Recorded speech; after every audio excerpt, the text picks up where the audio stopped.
Russian forces are digging defensive fortifications and trenches, which experts say will be difficult and costly to overcome. An analysis of Al Jazeera's satellite revealed that Russian forces were fortifying the Crimean peninsula in anticipation of Ukraine's attempt to recapture Crimea. Experts say these defenses would likely make such an effort difficult and bloody. Russia annexed Crimea in 2014, 8 years before launching a full-scale invasion of Ukraine in February 2022. As the war dragged on for more than a year, Ukraine's political and military leadership made it clear that it defined victory as retaking the 1991 borders. Known to Russia. The United Nations and all Western allies of Ukraine recognize these borders, including Crimea. An investigation by Al Jazeera's Sanad News Verification Monitoring Unit revealed that between February and March, the border with Crimea surrounding areas became a fortified barrier ahead of an anticipated spring counterattack by Ukrainian forces. In particular, an extensive network of trenches and defenses was built and now stretches along the border villages of Crimea. The construction and expansion of several important military bases also took place during the same period, according to provided to Sanad by SkySat and Planet. Footage taken on April 1 shows that authorities in Crimea have installed a sea barrier at a dock of Russian Black Sea Fleet, the port of Sevastopol, addition to several new buildings and infrastructure developments port area. Meanwhile, in the last few months, advertisements have been posted for workers to build fortifications at Russian construction sites in Crimea. Analysts say a lack of manpower may be a major reason why these trenches are not yet fully effective. It all shows work in progress as trench networks are not connected and communication trenches are missing, Zev Faintuch, senior intelligence analyst at security firm Global Guardian, told Al Jazeera after seeing the photos. Faintuch said the trenches in northern Crimea showed that Russia was taking action to deter Ukraine from carrying out a ground attack from the north. Further south, trenches and fortifications show Russia waiting to advance along two highways, E97 and E105, successfully breaching its first line of defense. The new Russian defensive lines use the topography and existing villages to create crossing points along these highways.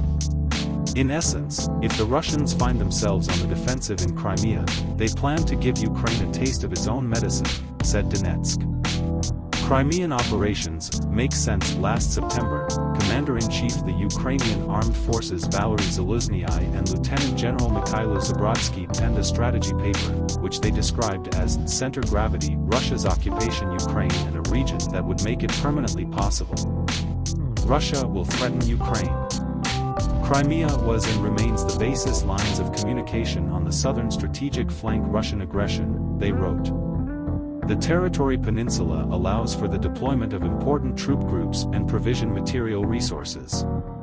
It makes sense to plan an operation or a series of operations to seize the peninsula by 2023, they said. The generals also said that Ukraine would need 10 to 20 combined military brigades, depending on the plan and ambitions of the Ukrainian command. Because Ukraine no longer has access to sufficient Soviet-era weapons to equip these brigades, this can only be done by replacing the main weapon types of currently existing brigades with modern weapons supplied by Ukraine's partners, the general said. In late January, the Western allies made an important decision to supply Ukraine with offensive weapons, promising 258 main battle tanks and hundreds of armored fighting vehicles. But these tanks can equip only 3 brigades in one NATO army, and only 4 dozen were delivered. Is this possible? Western leaders, who have backed Ukraine with military aid, have been hesitant to approve the Ukrainian government to invade Crimea, most notably because Russian President Vladimir Putin has hinted that it could trigger the use of tactical nuclear weapons. There are criticisms of this cautious approach. Alexander Vindman, a retired U.S. Army lieutenant colonel, opposed the gradual escalation that Ukraine and Russia are currently pursuing. He wrote February, by summer, Ukraine will begin targeting more of Russia's military infrastructure in Crimea preparation for a broader campaign to liberate the peninsula. But Russia is not winning either. He suffered tremendous attrition while trying to take Donetsk and Luhansk. When you get to a point where Russians are weak and Ukrainians are at top, that's when we think we can really take Crimea if decision is made not to seek a diplomatic solution. Colonel Dale Buckner, a retired Special Forces commander who runs the Global Guardian, told Al Jazeera.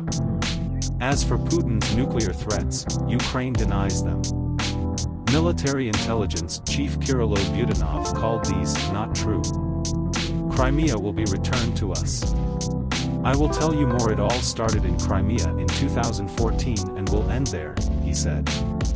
Oleksiy Danilov, Secretary National Security and Defense Council Ukraine, recently reiterated this belief when he outlined a series of steps that Ukraine will take after retaking Crimea, including the demolition Kerch Bridge connecting Crimea to mainland Russia. What did Ukraine do to control Crimea?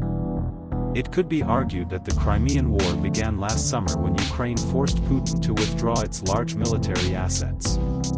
In July 2022, a drone attack on the Russian naval base in Sevastopol injured 6 people. Another attack, using naval drones, caused a series of explosions in late October and convinced Russia to move its submarines and frigates east to Novorossiysk.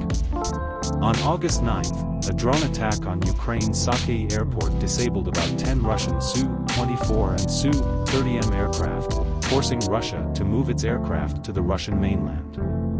In October, another drone attack hit Belbek airport. The task of the armed forces of Ukraine for 2023 is to make these feelings sharper, more natural and quite tangible for the Russians, wrote Ukrainian generals Zaluzhnyi and Zabrodskyi. On October 8, a truck temporarily disabled Kerch Bridge connecting Crimea to the Russian mainland, blocking supplies. 2 days later, Ukrainian General Staff said that Russian occupation authorities had prepared contingency plans to evacuate families of occupation leadership in Crimea, if necessary, to Russia. These evictions have reportedly begun to occur in recent weeks.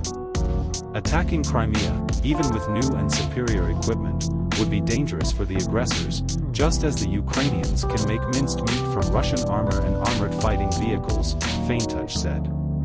Ukrainian forces managed to retake thousands of square kilometers of occupied land in Kherson and Kharkiv last September, but Faintuch believes Crimea is a different story. Crimea is one of the most defensible strategic pieces of real estate on the planet, he said. It has everything you could want: defense in depth, extremely limited and narrow access points, air cover, and the Black Sea Fleet to catch invaders. If we see an invasion, the conflict will get worse. General Mark Milley, Chief Staff, the U.S. Joint Chief Staff, described complete withdrawal Russian forces from Ukraine, including Crimea, as a very, very difficult military task. Ukraine can be content with liquidating Crimea, at least for a while. Zaluzhnyi said in December that army plans to seize Melitopol in Zaporozhye region to reach shores of Sea of Azov. From there, it could effectively separate Russia from Crimea by firing on the Kerch bridgehead. And last year, Ukraine requested from the United States Army Tactical Missile System missiles with a range of 300 kilometers to attack Russian airfields in Crimea. To avoid provoking Russia, the U.S. did not provide ATACMS, but supplied Ukraine 160 kilometers land-launched small-diameter bombs and a large number of Phoenix Ghost kamikaze aircraft. David Petraeus, a retired U.S. Army general and former CIA director, said in January that cutting off Russia's ties to Crimea would be of enormous value. Faintuch agreed with this approach. Threatening Crimea is the key to ending this conflict, he said.